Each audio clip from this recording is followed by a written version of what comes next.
Champions వచ్చేశారు. T20 world cup తో ఢిల్లీలో అడుగుపెట్టిన టీమిండియాకి ఘన స్వాగతం లభించింది. 21 ప్రపంచ కప్ విజేతగా నిలిచిన టీమిండియా 5 రోజుల తర్వాత స్వదేశం చేరుకుంది.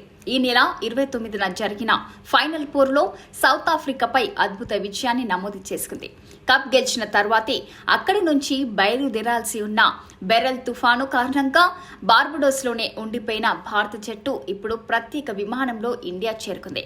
గురువారం ఉదయం ఢిల్లీ ఎయిర్పోర్ట్ కు చేరుకున్న వరల్డ్ ఛాంపియన్లకు బీసీసీఐ అధికారులు టీమిండియా ఫ్యాన్స్ ఘన స్వాగతం పలికారు.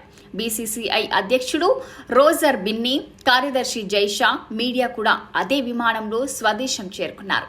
ప్లేయర్ల రాకతో ఢిల్లీ ఎయిర్పోర్ట్ ఫ్యాన్స్ తో కిక్కిరిసిపోయింది. భారీగా అభిమానులు అక్కడికి చేరుకొని టీమిండియా క్రికెటర్లకు స్వాగతం పలికారు. భారత్ మాతాకి జై, ఇండియా ఇండియా నినాదాలతో ఫ్యాన్స్ హోరెత్తించారు. Captain Rohit Sharma world cup ట్రోఫీని అభిమానులకు చూపిస్తూ అభివాదం చేశారు.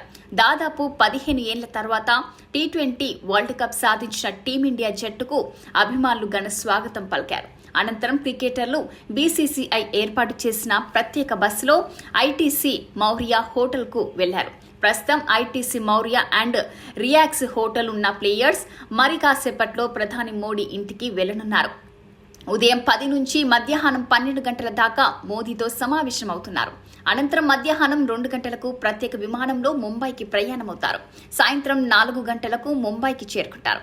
ఇక సాయంత్రం 5 గంటలకు ముంబై నారిమన్ పాయింట్ నుంచి విక్టరీ పరేడ్ మొదలవుతుంది. రాత్రి 7 నుంచి 7:30 మధ్య వాఖాండే స్టేడియంలో బీసీసీఐ సత్కారం ఉంటుంది.